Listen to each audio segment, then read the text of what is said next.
di lokasi kubu pemenang Bangkok. Pajero ado, CRP ado, Rebon ado.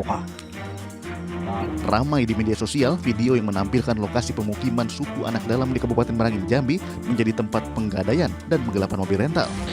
Para pengusaha rental mobil meminta pihak kepolisian mengambil tindakan tegas terhadap suku anak dalam yang menerima gadaian mobil rental yang digelapkan. Kita meminta Polda Jambi untuk lebih serius menangani dan menanggapi keluhan tadi para pengusaha sewa mobil di Provinsi Jambi yang saat ini banyak unitnya yang digunakan atau dikriminalkan oleh penyewa dan dikirim ke suku anak dalam. Setiap laporan kita yang melibatkan suku anak dalam bisa diproses dengan baik oleh polisi. Kemudian bisa dilakukan pendampingan untuk kita ambil unit kita tersebut. Saat ini Polda Jambi masih menunggu data kehilangan kendaraan dengan modus rental mobil. Yang dilaporkan ini tidak ditemukan keberadaannya. Kemudian kendaraan juga tidak ditemukan keberadaannya. Namun dengan proses yang kami lakukan, prosedurnya adalah kita bisa mengeluarkan DPO terhadap orang, kita bisa mengeluarkan daftar pencarian barang.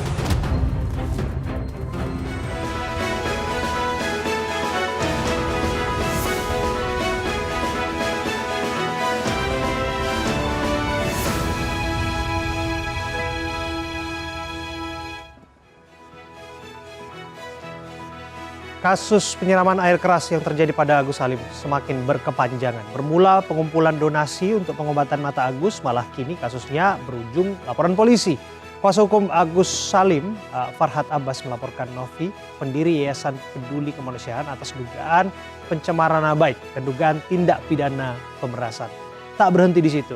Denny Sumargo, seorang YouTuber, juga turut dilaporkan. Apa akhir dari kasus ini? Kita akan bahas selengkapnya dalam The Prime Show. Kisruh donasi Agus penggalangan dana berujung pidana. Saya hadir di sini untuk kemudian mencermati polemik donasi kemanusiaan ini yang belakangan ujung-ujungnya ke proses hukum. Kamu ini menjual kesediaannya Agus sehingga dapat uang. Kalian mulai saat ini jangan berpikir gara-gara Novi Agus disumbang. Walaupun ada 1000 Novi, kalau nggak ada orang buta, nggak ada yang derita kayak gini, siapa yang mau nyumbang? Ini adalah pemerasan. Kalau misalnya emang kebutuhannya bukan untuk pengobatan, mungkin itu lain cerita dari awal. Gitu nggak akan dibuka juga, itu sih. Yang penting kita baik-baik aja, ngomong dari hati ke hati, maunya Mbak Novi apa, ke Agus, maunya seperti apa.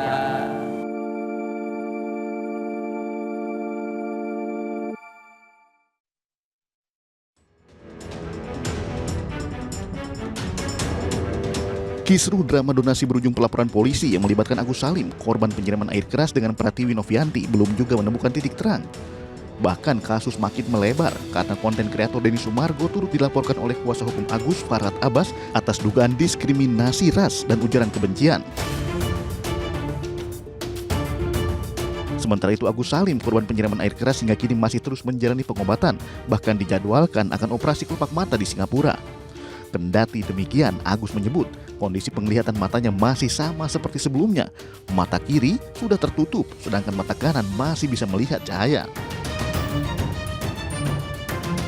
Terkait biaya pengobatan, Agus kini tak lagi bisa berobat ke rumah sakit menggunakan BPJS Kesehatan. Penolakan itu sesuai dengan Perpres nomor 59 tahun 2004 yang menyatakan bahwa kasus penganiayaan, kecelakaan, tindakan terorisme, dan lain-lain tidak dijamin oleh JKN.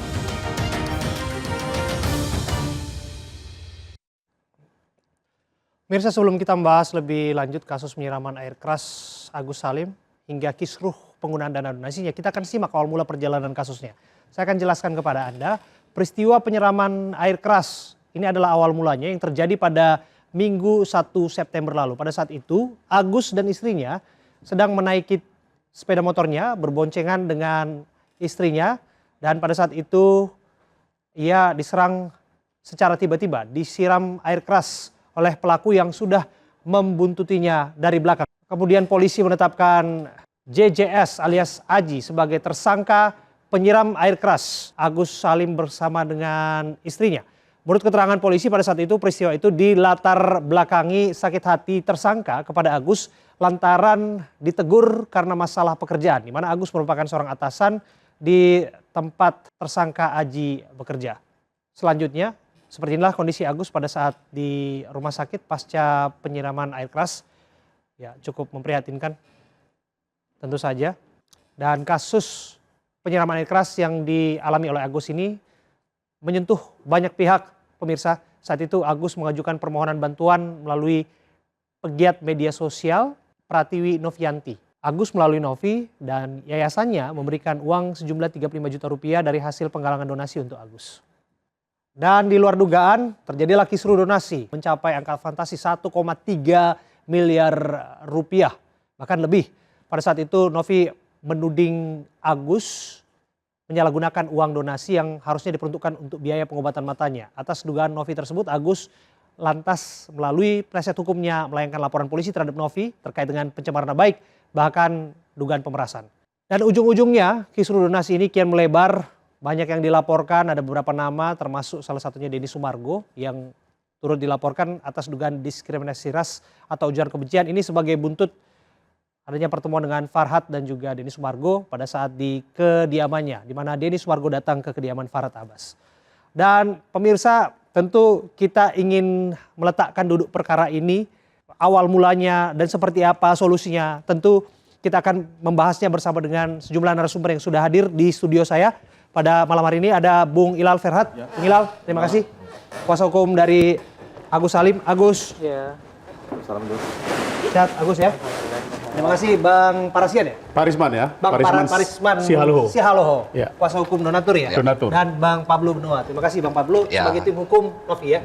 Ya. Dan melalui sambungan Zoom kita juga sudah tersambung bersama dengan Pak Tony RM yang merupakan praktisi hukum. Pak Tony bersama kita ya Pak Tony ya? Iya, selamat Iya. sore. Ya. Dan sebetulnya kita juga mengundang Mbak Pratiwi Novianti, namun karena satu dan lain hal memang yang bersangkutan tidak ataupun berhalangan hadir bersama dengan kita. Tapi saya terlebih dahulu ke Agus. Agus, gimana keadaannya? Saya dengar informasi terakhir sudah bisa melihat, betul atau tidak? Kalau melihat ini banget itu enggak sih. Kayak cuman rabun gitu, itu pun harus deket banget gitu. Enggak bisa jauh. Cuman ya begini doang jaraknya. Apa itu? Remang-remang? Remang lebih kayak gimana ya? Pokoknya itu kayak blur gitu sih. Blurnya itu kental gitu. Oke. Iya, ya kadang-kadang bisa ngelihat. Iya, maaf. Oke. Nah ini biasanya kan yang diperban ada dua mata ya? Iya, kalau Mas ini Agus ya? udah nutup nggak bisa ngelihat sama sekali lagi. Oke. Kalau ini masih bisa ngelihat. Ini masih bisa melihat sama sekali. Cahaya itu juga sih. Oke, kalau dengan seperti ini, lighting seperti ini, cahaya mengganggu nggak? Enggak sih, kalau nggak terlalu terang banget sih. Oke. Karena kan ditutup, kalau kebuka sih mungkin bisa jadi ganggu sih. Oke. Kalau mau digunakan kacamatanya silakan loh, Mas Agus. Kalau ingin digunakan kembali kacamatanya, silakan. Maaf ya. Ya, silakan Mas Agus. Iya, terima kasih Pak. Oke. Ya, Mas Agus, kita berharap tentu saja yang terbaik. Kami dengar juga upaya perawatan tetap dijalankan. Rencananya sudah ada jadwal akan operasi. Hari ini disebutkan check up untuk jelang operasi, betul tidak? Betul itu. Udah tadi ke JC Center. Jadi rencananya itu di hari Rabu. Di hari Rabu kalau nggak salah. Rabu tanggal? Rabu depan. Ya, Oh, Rabu depan? Iya, Rabu depan tanggal 20 berarti ya? Iya. Rabu depan tanggal 20 November rencananya akan operasi? November. Oke, operasi apa itu yang dijadwalkan? Itu operasi kelopak mata, cuman itu nanti resikonya dari dokter tersendiri udah dijelasin. Kalaupun nanti operasi itu kan nanti semua jaring-jaringannya diangkat. Jadi kemungkinan besar itu cahaya yang saya lihat itu udah nggak kelihatan sama sekali lagi. Penglihatan yang saya samar juga nggak bakalan bisa ada lagi penglihatan gitu sih kata dokternya. Itu resikonya? Itu resikonya sih katanya. Kalau misalnya itu juga kalau mau nggak dioperasi juga nggak apa-apa katanya gitu. Nanti dia nutup sendiri seperti mata yang di sebelah kiri. Tapi katanya. Tentu ada hal yang ingin dicapai dong. Tentu ada kemajuan. Iya, saya sih nanti lewat operasi itu. Iya, saya sih kan keinginannya itu bisa penglihatan saya tuh lebih gitu. Cuman kan dari kondisi mata saya, dokter udah memvonis gitu, udah berat gitu. Cuman ada rencana dari Pak Farhat sama Pak Krisnamurti mau bawa saya ke Singapura gitu. Sebelum nanti operasi ini gimana kalau misalnya nanti ada ya mujizat dari Allah gimana lah gitu. Oke. Ini saya dengar dokter Anda ganti-ganti nih. Pernah ke sih. RSCM, sekarang ke Jakarta Eye Center ya? Itu untuk dokternya sama aja, mau di RSCM, mau di JC Center juga sama aja sih, dokternya sama-sama dokter itu juga. Oke, untuk ke Singapura sendiri tujuan kemana itu? Kalau Singapura itu ya mau periksa ke mata juga apakah masih bisa gitu. Gitu. Second opinion. Iya, kita kan berusaha namanya kata Pak Fahar sama Pak Oke. Krisnamurti. Ya, tentu. Ikhtiar itu harus dilakukan ikhtiar ya. gitu. Baik ya. Iya. Yang ingin saya ketahui, ada kendala tidak dengan pembiayaan dan sebagainya? Kalau untuk biaya enggak sih, ditanggung sama Pak Krisnamurti. Ini yang Jakarta Eye Center ini? Iya, nggak ada sih. Nggak ada kendala karena ditanggung semua sama Pak Krisnamurti nanti. Untuk termasuk yang operasi ini nanti tanggung pribadi atau seperti apa ya? Ditanggung pribadi sama Pak Krisnamurti semua yang nanggung. Ini kuasa hukum Anda? Ini kuasa hukum ya? Tim kuasa hukum? Iya, kuasa hukum saya sama Pak Farhat. Kenapa harus Pak Krisnamurti? Karena kan kita tahu Agus sendiri sudah tahu kan ada bantuan untuk pengobatan matanya yang ada dalam rekening yayasan sekarang. Kenapa nggak pakai itu aja? Ya trauma juga atas kejadian-kejadian yang kemarin itu Pak. Soalnya kan sedikit-sedikit kan maaf ya itu maksudnya diposting ke media sosial begini-begini, takutnya nanti pas kita minta begini nanti ada sedikit kesalahan diperbesar lagi. Di situ saya tuh traumanya di situ sih Pak gitu, takut gitu. Takut menggunakan budget itu? Iya, takut untuk kayak meminta ke tetehnya gitu. Gitu, takut. Padahal kan sudah ada surat ya, saya sudah baca surat itu. Ada surat juga itu, disuruh memang berkali-kali, udah 2 kali datang gitu. Gitu, dengan kejadian seperti ini juga kan kita udah ada proses hukumnya juga gitu sih Pak. Oke, jadi Anda tetap mengutamakan apa yang disampaikan atau apa yang diperbantukan oleh dari kuasa hukum Anda ya?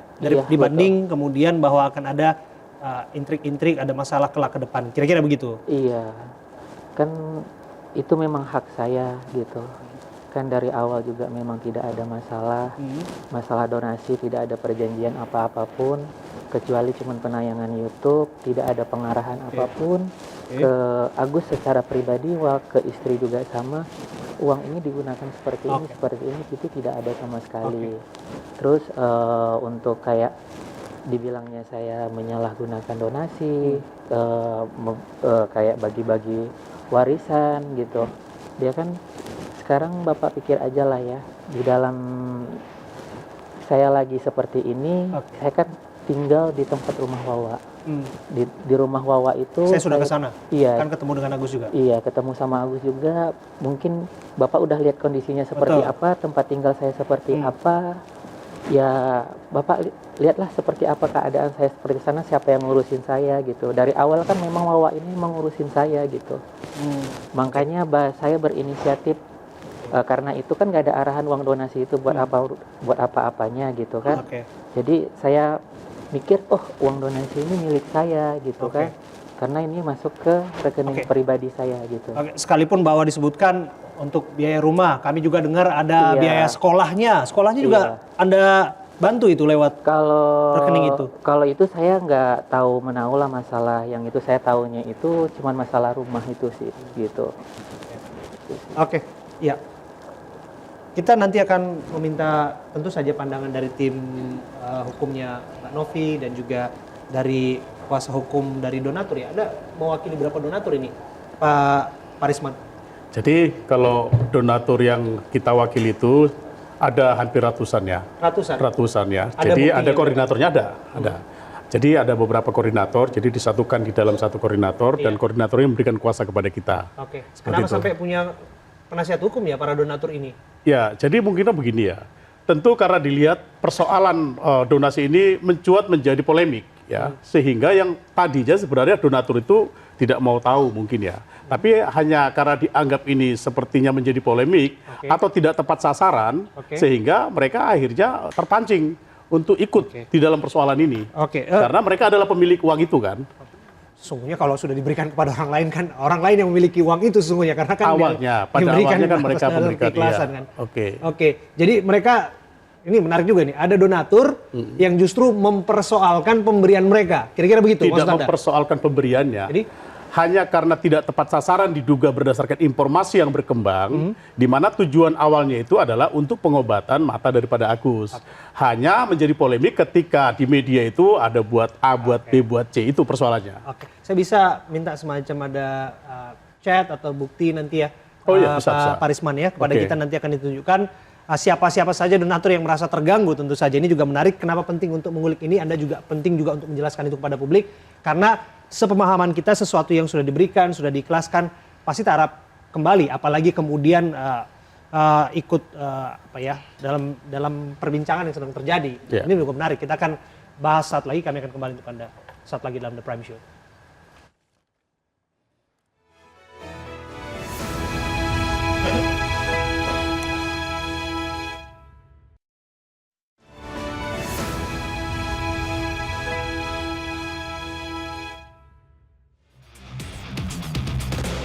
Saya hadir di sini untuk kemudian mencermati polemik donasi kemanusiaan ini yang belakangan ujung-ujungnya ke proses hukum. Kamu ini menjual kesediaannya Agus, sehingga dapat uang. Kalian mulai saat ini jangan berpikir gara-gara Nopi Agus disumbang. Walaupun ada 1000 Nopi, kalau nggak ada orang buta, nggak ada yang derita kayak gini, siapa yang mau nyumbang? Ini adalah pemerasan.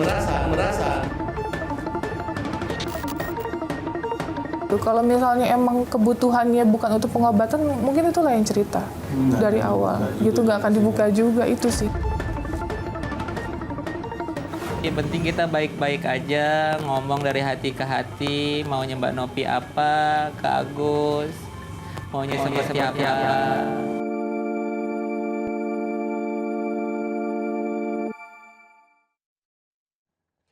Anda kembali dalam The Prime Show bersama saya Abraham Silaban. Saya masih berbincang bersama dengan narasumber saya. Saya kembali ke Pak Parisman. Tadi berjanji kepada saya untuk menunjukkan surat kuasa ya, surat kuasa dari donatur ya. Iya, perwakilan donatur. Menunjukkan bahwa Anda adalah perwakilan dari donatur yang kelihatannya mempermasalahkan penggunaan uang itu. Gitu kira-kira kan? Ya, jadi dalam konteks sebenarnya lebih menyoroti terhadap etika dan perilaku sebenarnya. Hanya kepada ke situ larinya. Oke, coba kita bisa lihat. Nah, ini dia. Saya ingin tunjukkan kepada pemirsa. Jadi ini bukti surat kuasa. Saya sih melihat ada 2 nama di sini ya. Iya, dia mereka koordinator. Koordinator dari beberapa, karena kita nggak bisa juga langsung ke semuanya kan. Oke, dan ini ada bukti transfernya, mereka transfer ke rekening Agus atau ke rekening yayasan nih? Itu ke rekening Agus ya. Ke rekening Agus? Iya. Oke, ini ya, saya besarkan sedikit. Nah, ini dia surat kuasa. Ya, saya kembalikan. Oke. Kira-kira maunya mereka apa? Sebenarnya donatur itu hanya menginginkan persoalan ini segera menemui jalan keluar, sehingga tidak menjadi polemik yang berkepanjangan.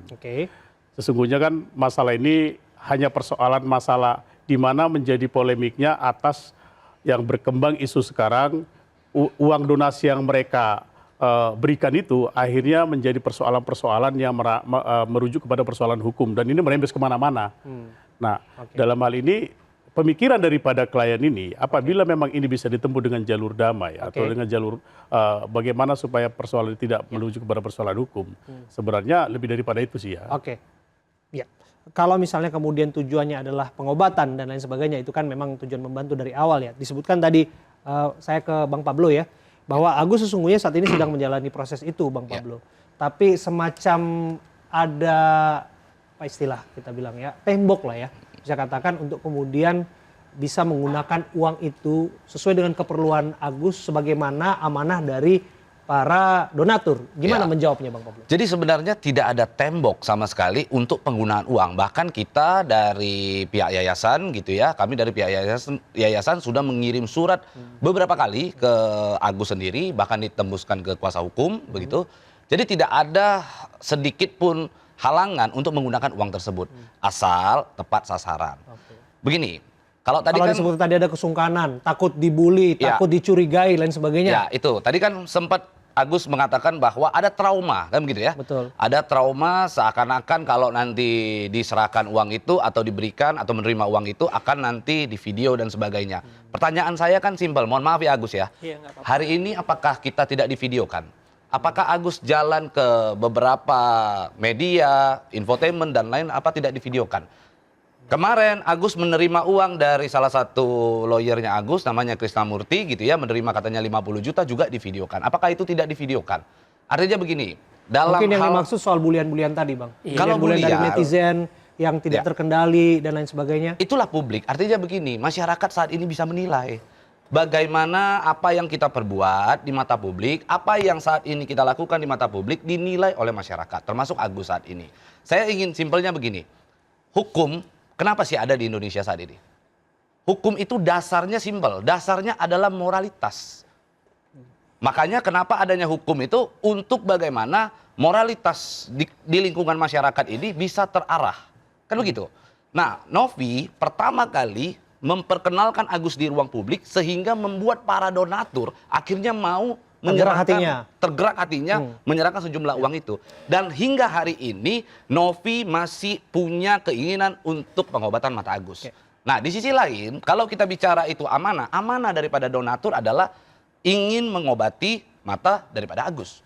Kan itu poinnya adalah ingin mengobati mata daripada Agus. Moralnya Novi apakah tidak kita pikirkan?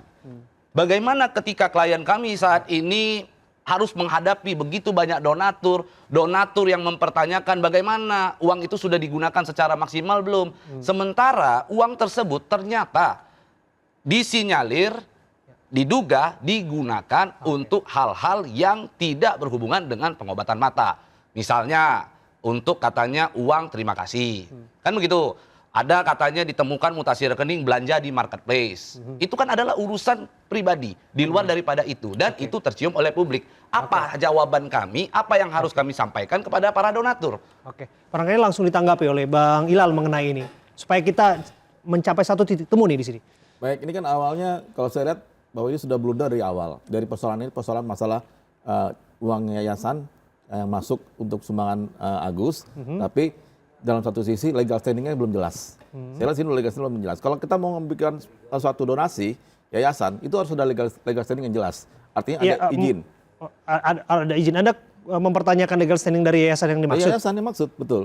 Kalau ini kan sekarang gini, ini kan awal kan yang dilakukan ini kan dalam bentuk podcast. Podcastnya akhirnya terjadilah donasi yang diterima oleh Novi, ada berupa cash, ada berupa transfer ya, betul gak Gus ya? Iya, betul. Nah setelah itu diserahkan kepada Agus, belum masuk ke podcastnya Densu ya. Iya. Nah, itu diserahkan ada bentuk cash berapa Gus? 15 juta dan Bentuk cash itu kalau dari Teknopik dari yayasan itu ada totalnya 23 juta, itu terbagi-bagi, ada yayasan sebagian, terus ada yang ngasih cash ke Teknopinya. Nah, itu. Terus di rekening Agus itu ada 12 juta sekian-sekian. Iya. Jadi totalnya 35 Nah, juta. itu kan awal permulaan. Nah setelah itu persoalan belum ada tuh, belum muncul di publik. Iya. Nah setelah itu baru ada podcastnya dari Densu, Denis Sumargo. Nah disitulah mulai ada satu pertanyaan dari Densu ya kepada Agus, pada Novi juga, apakah ini dimasukkan dalam rekening yayasan atau dalam rekening Agus pribadi? Iya. Ada seperti itu. Itu ada, kita punya buktinya juga. Oke. Nah akhirnya di situ terjadilah percakapan, ya sudah masukin ke rekeningnya Agus saja. Iya. Sepakatan ya. Iya. Nah, akhirnya masuk ke rekening Agus. Mungkin di dalam pikirannya Novi, di dalam luar dugaan itu, mungkin yang disumbang itu butuh banyak. Itu mulai dari Densu sampai kurang lebih 1,5 miliar ya. Iya, Ya, hampir 1,5 miliar lah. 1,5 miliar lah gitu ya. Nah itu kan sudah mulai banyak. Nah disitulah yang saya lihat bahwa penerima donasi itu yang cukup banyak, yang mungkin Novi ini kaget, nah sehingga uang ini dipikirnya ini untuk apa? Karena kan itu udah haknya Agus. Agus sudah dikirim ke rekeningnya. Oke. Jadi tidak bisa semena-mena dari pihak kuasa hukumnya Novi untuk mengambil lagi uang tersebut. Nggak bisa itu. Saya garis bawahi soal main-main. Jadi ini dasar Anda untuk melaporkan dugaan tindak pidana pemerasan terhadap Agus yang diduga dilakukan oleh terlapor Novi. Betul. Kenapa harus memeras? Karena dari awal memang tujuan dia untuk menolong Agus. Iya, kan sekarang secara logika, secara pemikiran umum ya, luar pada masalah hukum. Orang udah kasih dana, udah dikirim ke rekeningnya Agus, udah ada kesepakatan. Nah setelah sudah masuk semuanya dana tersebut ke Agus, apakah itu harus wajib diambil oleh yayasan? Kan tidak bisa. Kalau yang disebutkan tadi soal tanggung jawab moral dan lain sebagainya. Nah sekarang begini, sekarang kan sudah tahu bentuk podcast tersebut adalah untuk tujuan pengobatan mata Agus. Nah kalau sudah tujuan ke sana, berarti kan donatur itu untuk mengobati Agus. Tapi karena dia sudah masuk ke rekeningnya Agus, ya tidak perlu tanyakan lagi harus dibeli ini, beli itu, nggak perlu untuk pakai untuk pengobatan. Ini kan semua kan orang memberikan donasi itu kan secara sukarela, sudah ikhlas. Masa orang sudah ikhlas ditanyakan untuk keperluan apa? Kan tidak ada dalam pertanyaan seperti itu. Tapi di sini ada juga ternyata baru di sini ada beberapa saya baru yang tahu kalau ada korbannya itu para donatur. Betul donatur apa yang dirugikan? Ya, saya juga justru baru tahu dari sini juga sebetulnya yang juga mempertanyakan itu. Bang Pablo. Ya, jadi sebenarnya dari jawaban rekan saya Ilal ini sebenarnya sudah menjawab semuanya. Tadi awal Bro Ilal sampaikan bahwa legal standing daripada adanya donasi tersebut ya, tadi dipertanyakan kan. Izinnya juga belum jelas kan begitu. Artinya kalau kita merujuk kepada Permensos nomor 8 tahun 2021 pasal 3 di mana di sana jelas kegiatan penyelenggara PUB hanya bisa dilakukan oleh masyarakat melalui organisasi kemasyarakatan yang memiliki badan hukum. Nah, hal itu tentunya merujuk pada yayasan ataupun perkumpulan. Kan begitu, itu dijelaskan di sana. Nah, sekarang kalau kita bicara bahwa Bro Ilal menyebut ini legal standingnya belum jelas, artinya yang dilakukan penerimaan uang terhadap Agus tersebut adalah pungli dong, pungutan liar dong. Bukan ini, maksudnya gini Pak kuasa hukumnya, Pak Pablo ya. Jadi rekan saya nih, bahwa rekening sudah masuk ke rekening Agus itu donasi itu semua terkumpul 1,5 miliar itu sudah haknya Agus karena kan tujuannya kan untuk pengobatan. Tidak bisa seolah-olah langsung diambil diminta oleh Novi dipaksa untuk masuk ke rekening yayasan itu sudah salah. Nggak bisa begini. Pada saat kita dalam bukti laporan polisi itu bisa di BAP dan diaudit. Ya, gini, pada saat seseorang berada di ruang publik mengatakan bahwa oh ini ada Agus yang sedang sakit matanya karena disiram air keras dan lain-lain. Di sanalah yang menggerakkan akhirnya donatur untuk menyumbang. Ada tujuannya adalah pengobatan mata Agus. Kalau seandainya ada dugaan penyelewengan dana tersebut, maka justru saya selalu berkata Agus juga berpotensi ketika menggunakan dana tersebut untuk dipidana dengan penggelapan. Kan begitu? Sekarang jelas, sudah sangat jelas. Itu saya pikir sudah salah persepsi dalam proses hukumnya. Karena PCP ini Agus ini sudah diterima uang masuk ke rekening Agus dengan sepakatan dari masalahnya donatur sekarang menyebut bahwa donatur tidak terima jika uang tersebut digunakan untuk kepentingan pribadi. Dari perwakilan Pak Donatur bagaimana? Saya baru tahu kalau donatur itu. Jadi singkat saja sebelum saya ke Bang Tony singkat saja. Ya, jadi memang kalau kita lihat proses ini, kenapa donatur akhirnya jadi merasa ikut melihat persoalan ini menjadi hal yang rumit, karena memang hanya mengacu kepada tujuan awal konsep pengumpulan donasi, di mana tujuan awalnya itu adalah untuk kepentingan pengobatan mata. Nah, tentu sama kalau kita juga memberikan uang kepada seseorang ini kan lebih kepada etika dan moral sebenarnya ya. Nah, pertanyaannya sederhana sebenarnya. Justru di awal itu, andaikan ini lebih menyoroti kepada etika dan moral, tidak mengacu kepada persoalan hukum, tidak seperti ini jelimitnya. Tapi ini kan mengacu kepada persoalan, makanya jadi melebar kemana-mana. Saya coba minta insight hukum, pandangan hukum dari praktisi hukum. Bang Tony, komentar Anda. Baik, saya dari sisi hukum ya, sebagai praktisi hukum, kalau mengenai apakah Agus digunakan sesuai dengan peruntukannya atau tidak, ini menurut saya subjektif ya, karena yang tahu hanya Agus dan Novi. Nah, karena kasus ini sudah bergulir ke kepolisian, ke hukum ya, apalagi kuasa hukum dari Agus sudah melaporkan dugaan pencemaran nama baik dan dugaan tindak pidana pemerasan, maka yang menarik saya ingin komentari adalah apakah uang yang berpindah dari rekening Agus dan rekening Elmi sebesar 1,3 miliar itu apakah termasuk kategori pemerasan sebagaimana dimaksud dalam pasal 369 KUHP, di mana sudah dilaporkan oleh kuasa hukumnya Agus, yaitu Farhad Abbas. Jadi begini, dalam pasal 369 KUHP itu dijelaskan bahwa barang siapa dengan maksud untuk menguntungkan diri sendiri atau orang lain secara melawan hukum, memaksa seseorang dengan kekerasan atau ancaman kekerasan untuk memberikan suatu barang yang seluruh atau sebagiannya milik orang lain, atau supaya membuat utang, menghapuskan pidana, diancam merasa dengan pidana penjara paling lama 4 tahun. Ya. Nah, artinya apa, Kang? Artinya begini, pemerasan ini adalah delik material.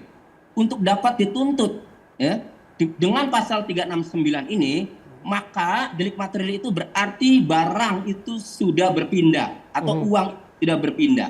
Ya. Jadi misalnya berpindah dari orang yang diperas, berpindah kepada tangannya atau rekening dari orang yang diduga melakukan. Oke, tapi unsur itu kan harus dibuktikan, Kang. Unsur pemerasan, dugaan unsur itu, bagaimana membuktikannya? Silakan. Itu Bang Farhad atau kuasa hukumnya Agus, saya di sini hanya membahas dari sisi formil, dari sisi hukum, ya, mengenai pasal 369 yang dilaporkan oleh kuasa hukumnya Agus, ya. Nah, jadi silakan, itu apakah ya kuasa hukum Agus melaporkan Nopi atas dugaan pemerasan sebagaimana dimaksud dalam pasal 369 itu, apa bukti-bukti yang dimiliki? Adakah bukti ya berpindahnya uang dari rekening Agus kepada rekening orang yang diduga atau terlapor? Kemudian pertanyaannya, kalau kembali ke kasus Agus, apakah kemudian itu uang Agus? Ya, karena di dalam pasal 369 itu sebenarnya ya yang berpindah uang atau barang itu bukan hanya rekening dari orang yang diperas, diduga diperas, bukan. Tetapi uang orang pun ketika dalam penguasaannya kemudian dilakukan pemerasan, pengancaman sedemikian rupa ya, sehingga kemudian berpindah meskipun bukan uangnya karena diatur dalam pasal 369-nya begitu. Tetapi tetap itu tindak pidana itu bisa unsur pidana itu bisa terpenuhi. Kalau dibuktikan ya bahwa ada pengancaman. Nah, apakah ada pengancaman atau tidak, kembali kuasa hukum Agus lah yang akan membuktikan. Kemudian yang ketiga, untuk menguntungkan diri sendiri atau orang lain. Ya, kalau saya lihat Mbak Nopi ini atau Teh Nopi ini selalu menjelaskan bahwa bukan untuk kami, bukan juga untuk yayasan, tapi hanya dititipkan. Tujuannya adalah untuk kepentingan Agus. Nah, untuk mengetahui apakah ada unsur untuk menguntungkan diri sendiri atau untuk orang lain atau tidak, ya, maka menurut saya karena kasus ini sudah menjadi ramai, sudah ada di kepolisian, maka sebaiknya memang kepolisian harus segera memproses. Parameternya adalah nanti begitu. Nopi diperiksa oleh penyidik, ya, kemudian ternyata penyidik itu menyarankan agar uang yang berada pada yayasan itu agar dikembalikan. Kemudian kalau Nopi tidak mau mengembalikan, maka unsur atau mens rea untuk menguntungkan diri sendiri atau orang lain itu menurut saya, pendapat saya itu dapat terpenuhi. Gitu. Karena penyidik itu biasanya pasti karena ini menyarankan silakan selesaikan musyawarah dulu itu. Selesaikan musyawarah dulu, itu pendapat hukum Anda. Nanti saya akan ke Bang Pablo dan juga ke Bang Parisman. Kita harus break sejenak, kami akan kembali untuk Anda saat lagi.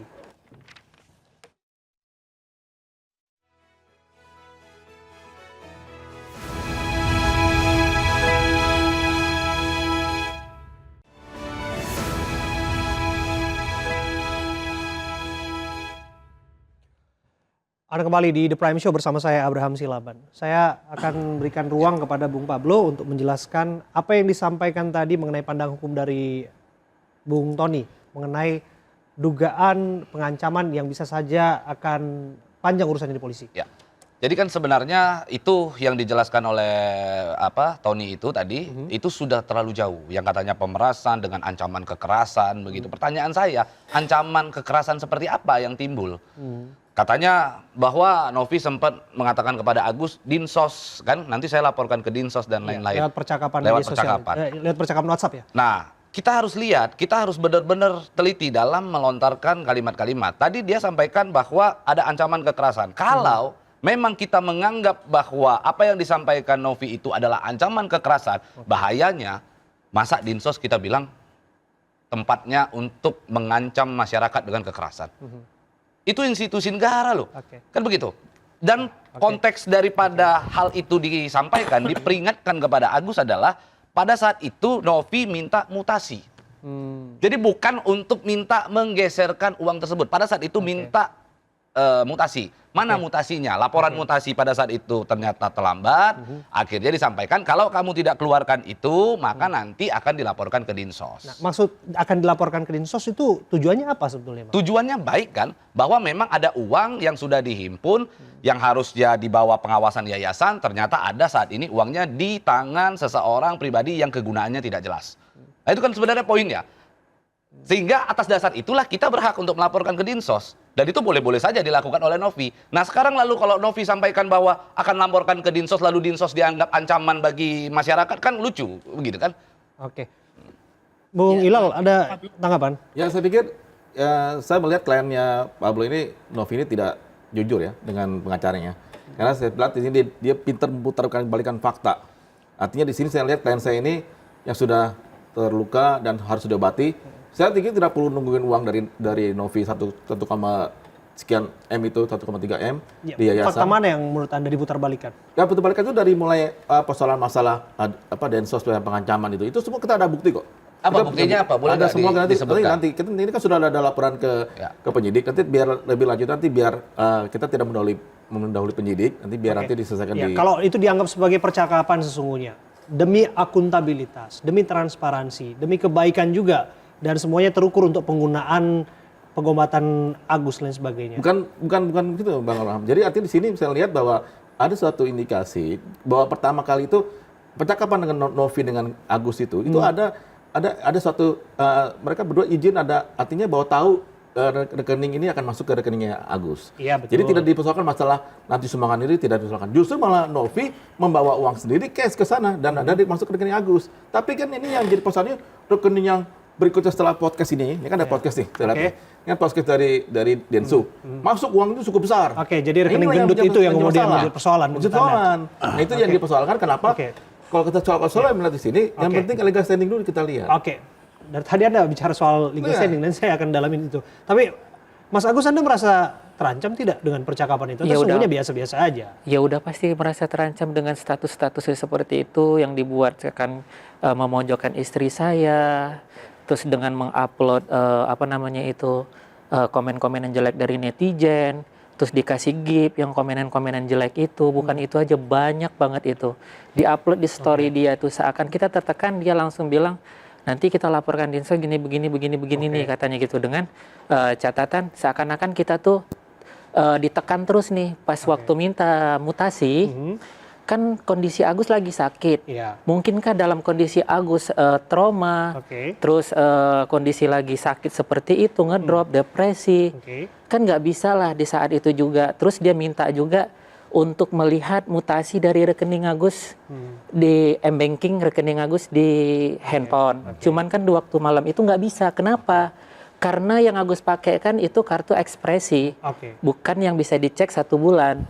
Terus dia bilang di situ, masa sih kamu bohong ya, katanya kamu nggak bisa dicek. Sangin kan situ bisa kita ngecek itu cuman 1 minggu, nggak bisa ngecek 1 bulan. Jadi saya tangkap ini persoalan komunikasi saja. Kalau misalnya Mas Agus balik lagi ke awal, ke titik awal di mana ini semua bermula, Anda tidak merasa atau menangkap bahwa memang ada niat baik di balik percakapan itu, bahwa ini semua akan digunakan secara bertahap, ini semua akan digunakan untuk semua kebaikan Agus, pengobatan dan sebagainya, dan Agus juga akan punya dalam tanda kutip ya paham itu uangnya Agus, sudah masuk rekening Agus, tapi paling tidak kan kita yang sudah dapat sumbangan, kira-kira pasti sumbangan itu digunakan untuk pengobatan dan juga bisa kasih tanggung jawab moral buat orang-orang di luar sana, kira-kira demikian.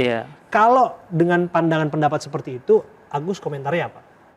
Maksudnya pandangan? Ya pandangannya bahwa pernah nggak merasa bahwa ini semua adalah untuk kebaikan Agus? Iya, kalau misalnya Teh Novi misalnya katakanlah melakukan itu melalui percakapan ya, kita nggak tahu ya percakapan ini kan bisa aja orang tersinggung dan lain sebagainya. Tapi kalau itu semua adalah untuk kebaikan, semua adalah untuk tanggung jawab moral Agus juga.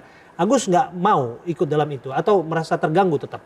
Merasa terganggu Agus, kan harusnya kepengennya Agus tuh ya kita cari jalan terbaik ini, datang ke, karena kan kita salah maksudnya miskomunikasi lah gitu kan, karena nggak tahu begini-begininya gimana kita di dalam, datang ke sini, jangan ke media sosial, datang nasehatin Agus kan dari awal pun memang tidak ada perjanjian itu. Gus nanti kenapa seperti ini, kenapa dikasihkan seperti ini, kenapa dipinjamkan seperti ini kan untuk dana berobatnya Agus. Alangkah baiknya seperti kecuali memang kita tidak udah tidak bisa dibilangin lagi, sudah bisa, ya silakan. Tapi sebetulnya dalam tahapan ini komunikasi masih dijalin ya, Mas Agus ya? Ke siapa? Ya ke pihak Teh Novi lah. Kalau misalnya memang ada, tentu upaya hukum kan upaya terakhir dalam setiap pemidanaan. Tapi bagaimanapun itu tujuannya adalah mencari solusi bersama gitu ya, Mas Agus ya? Bung Pablo. Ya, jadi sebenarnya dari pihak Novi sangatlah membuka diri untuk bagaimana bisa pengobatan Agus. Bahkan terakhir saya komunikasi sama Novi, saya bilang, Nov ini ujungnya mau dibawa kemana? Dia bilang, saya masih fokus Bang supaya Agus matanya cepat sembuh menggunakan dana yang dari kita.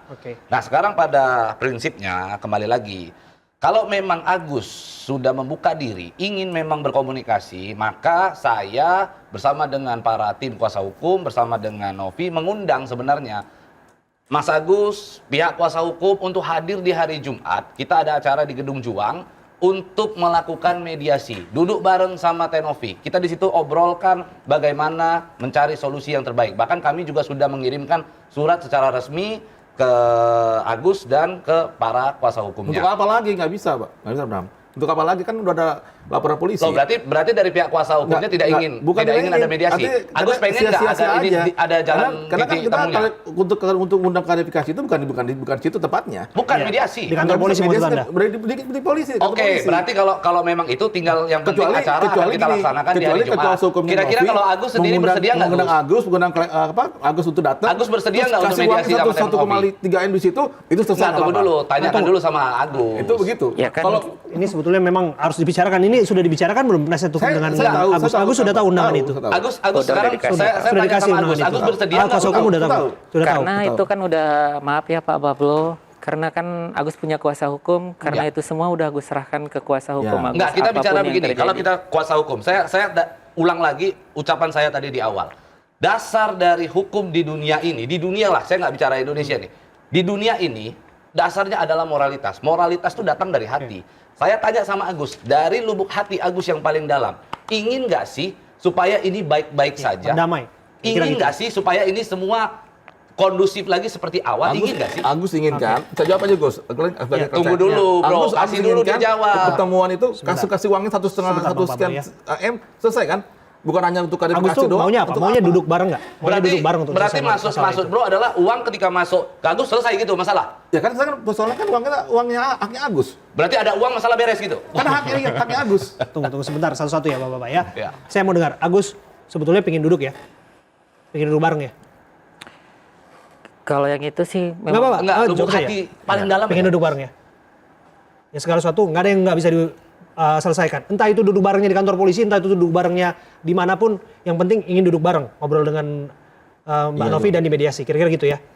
Iya, udah dijawab semua dari itu. Jadi intinya begini, hati kami semuanya sepakat bahwa kami ini masih punya rasa simpati itu kepada Agus. Ya, itu yang coba kita cari di sini. Saya nggak mau memecah belah berbagai pihak karena saya berupaya untuk paling tidak mencari titik temu ya, kalaupun dirasa memang ini menjadi awal yang bagus ya silahkan kemudian ditindaklanjuti. Kita akan break sejenak, kami akan kembali saat lagi untuk Anda.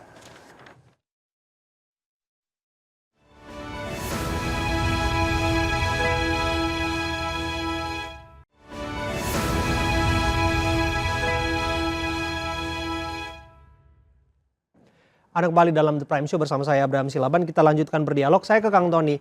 Kang Tony, mungkinkah kemudian perkara ini diselesaikan dengan duduk bersama tanpa ujung-ujungnya pidana? Kalau iya, bagaimana caranya? Baik, saya luruskan dulu tadi.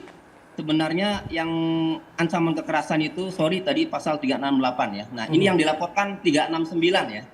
Jadi 369 KUHP itu ya dengan ancaman pencemaran ya, baik Betul. lisan pun tulisan atau ancaman membuka rahasia itu memaksa seseorang sehingga memberikan barang atau uang itu. Nah, tinggal ya apakah adakah ancaman-ancaman yang dilakukan oleh Nopi terhadap Agus baik lisan maupun tulisan, tetapi dalam hal ini ancaman pencemaran ya. Pencemaran itu artinya nanti akan disebarluaskan, artinya nanti akan dipiralkan misalnya ya, atau nanti akan dibuka rahasianya, itu yang memenuhi unsur pasal 369 KUHP. Tinggal apakah kuasa hukum dari Agus ini memiliki bukti-bukti semacam itu. Kemudian apakah penyidik nanti bisa untuk menggali bukti-bukti semacam itu. Itu. Nah, kemudian kalau untuk menguntungkan diri sendiri atau orang lain, ini nanti tinggal kembali ketika Nopi diklarifikasi, ketika memang memahami bahwa itu adalah misalnya bukan haknya, kemudian tidak ada niatan untuk mengembalikan kepada Agus, mungkin ya pendapat saya berpendapat bahwa unsur pidana pasal 369 itu dapat terpenuhi. Ini pendapat saya. Pendapat yang lain bisa saja berbeda kan begitu. Tetapi saya berharap ya keduanya ini kan satu, Agus memang update terakhir itu memang benar-benar matanya memang tidak bisa melihat. Menurut saya Agus ini adalah orang yang perlu dibantu. Siapapun pasti tidak akan mau orang seperti Agus dikasih uang berapa miliar pun ketika matanya menjadi buta, saya yakin tidak ada yang mau. Kemudian Mbak Nopi juga dia sudah baik ya, diawali menginisiasi bagaimana membantu Agus dengan berkolaborasi sama Denny Sumargo ya, sehingga saya berharap kasus ini ya entah diperiksa atau belum Mbak Nopi, tapi saya berharap sebelum pemeriksaan itu mereka itu bisa saling menyadari, paham dengan hukumnya, sesuai dengan hukumnya, menyadari bahwa hukum ini ada ya, sehingga jangan sampai ya keduanya ini kemudian berurusan dengan hukum sampai ke pengadilan itu. Oke. Apakah kemudian ini, saya pikir ya kita nggak perlu bertele-tele lagi. Kelihatannya ini juga yang diinginkan oleh para donatur ya. Ya. Jadi memang saya coba tanggapi sedikit yang disampaikan rekan Tony tadi ya. Tentu ancaman dan pencemaran nama baik ya. Ancaman dan pencemaran nama baik ini kalau kita belajar tentang teori hukum pidana, ini di sini nanti kan akan dilihat. Oke lah ya, secara hak daripada setiap warga negara untuk melaporkan, kuasa hukum daripada Agus telah melaporkan, ya, telah melaporkan. Namun nanti prosesnya ada di penyidikan, ya. Tapi kita lihat teori hukum itu menyatakan dalam hukum pidana itu adalah ada actus rei dan mens area, ya. Actus rei itu adalah tindakan atau niatan, ya. Tindakan yang dianggap adalah merupakan perbuatan jahat. Niatnya juga niat jahat. Nanti kita uji, ya kan? Apakah ada niat jahat atau tidak? Mens rea. Mens reanya, kan begitu ya. Itu kalau kita bicara actus rei dan mens area, ya. Namun saya coba membuka ruang berpikir si Agus dari hati ini ya. Tentu ini kalau dari awal dibawa kepada persoalan daripada moralitas, tidak mengacu kepada persoalan hukum, saya pikir memang tidak akan seperti ini jelimetnya. Nah, untuk itu kami sih dari donatur berharap supaya masalah ini bisa dirembukkan duduk bersama ya. Nah, kalaupun tidak misalnya bisa diselesaikan duduk bersama, ya, donatur nanti mungkin bisa juga akan mengadakan polling lah nantinya ya. Ya. Tapi lepas dari itu ya, pengacara juga ada di sana bukan untuk memperkeruh suasana, tapi juga betul. mencari solusi bersama. Mencari Kira-kira begitu ya sebetulnya, ya, Bu Ilal? Saya sepakat ya. Artinya gini, bahwa kuasa hukum Agus itu meminta supaya Novi menyadari bahwa itu rekening itu adalah sah milik Agus. Seandainya itu diberikan kepada Agus, tentu kita akan cabut laporannya. Kenapa? Karena itu yang menjadi polemik yang sekarang terjadi seperti itu. Terakhir, Bung Pablo. Nah, kalau tadi berdasarkan apa yang disampaikan oleh Tony, yang dia sebut bahwasanya itu merupakan ancaman pencemaran nama baik dengan menyebut bahwa nanti akan dilaporkan ke Dinsos dan lain-lain, menurut saya apa yang disampaikan oleh Bro Ilal ini justru lebih mengarah ke sana. Dia bilang intinya uang masukkan kemari maka selesai masalah. Saya cabut masalah. Itu kan lebih tepatnya justru apa yang dilakukan oleh Bro Ilal ini lebih mengarah ke 369 tadi. Jadi menurut saya begini, kita semua ingin agar Agus sehat walafiat, bagaimana matanya bisa diobati. Intinya semua pengen Agus yang baik-baik saja. Gitu. Dan lepas dari itu kita semua harus satu pandangan bahwa tidak ada bulian-bulian lah ya. Kita nggak mau ada perundungan-perundungan dalam bentuk kata-kata, sumpah-sumpah serapah terhadap siapapun di luar sana. Termasuk dalam kasus ini Agus. Saya selalu menyuarakan itu. Tambah sedikit, Mas Abraham. Silakan. Saya penutup ya bahwa Agus ini kan sudah diberikan pengobatan bantuan dari rekan-rekan kami kan, dari Pak Krisa Muti, Pak Tabas, kemarin 100 juta ya besarannya. Saya pikir ini karena Agus tidak perlu menunggu lama-lama proses di kepolisian, masalah uang 1, sekian miliar. Karena kan beliau ini, klien kami ini kan kalau matanya terbuka itu kan sakit ya, perih ya. Apalagi batin. Apalagi mereka kan selalu membuli netizen dan segala macam. Ini kan membuat klien kami menjadi semakin depresi. Oleh karena itu kami tidak mau menunggu uang-uang yang sekarang ini masih nyangkut di di Novi, di yayasan. Kami membantu karena bentuk ikhlasan kami sebagai mudah-mudahan saran saya diabaikan saja lah. Ya, dan saya tambah satu. Kalau seandainya Agus sudah menyadari hal itu, segeralah bertemu dengan Tenovi. Maka pengobatannya sebenarnya kalau dari kemarin baik-baik aja, mungkin Agus sekarang udah di Singapura, udah beres semua. Pokoknya kita sudah melihat ada titik terang, ada titik temu dalam meja ini. Ini saya pertemukan satu meja, tujuannya memang tidak untuk memecah belah, tapi memang kita harus mencari titik terang dalam kasus ini. Terakhir, Mas Agus, apa yang ingin disampaikan? Boleh tadi Agus iniin ke, maaf ya Pak Pablo ya. Singkat saja ya Mas Agus ya. Iya, baik. Pak Pablo tadi bilang apa tadi? Kalau dari kemarin baik-baik saja, mungkin Mas Agus sekarang udah bisa selesai. Justru ya karena permasalahan seperti itu makanya nggak selesai sampai sekarang. Kalau misalnya ada tindakan dari awal dari tetehnya tersendiri, pasti ini nggak bakalan terjadi. Mungkin masih bisalah mata Agus nih terobatin gitu. Kenapa nggak terjun langsung datengin ke Agus gitu? Dan sudah disuratin ya, Mas Agus? Cuman disuratin aja, tapi kan tidak ada tindakan juga gitu. Maksud aku dampingin lah gitu, setidaknya kan janji awal mendampingin, tapi tidak ada dampingan itu aja sih. Artinya ada kerinduan dari lubuk hati paling dalam, sesungguhnya coba dibangun komunikasi, didatengin, kita sudah tangkap. Nanti kita akan cari waktunya untuk ketemu, oke? Itu kira-kira ya. Saya Agus, kita sudah baca isi hatimu. Terima kasih sekali lagi ya, Mas Agus, terima kasih. Pak Hilal, terima kasih Bu Pablo, dan juga terima kasih Pak Parisman Sihaloho dan Pak Tony RM, praktisi hukum, sudah bergabung bersama dengan kami. Bisa bagi kita semua tentu tidak ada masalah yang tidak bisa diselesaikan secara bersama-sama. Yang terutama adalah niat baik harus bisa mengawalinya. Saya Abraham Silaban pamit, terima kasih, sampai jumpa.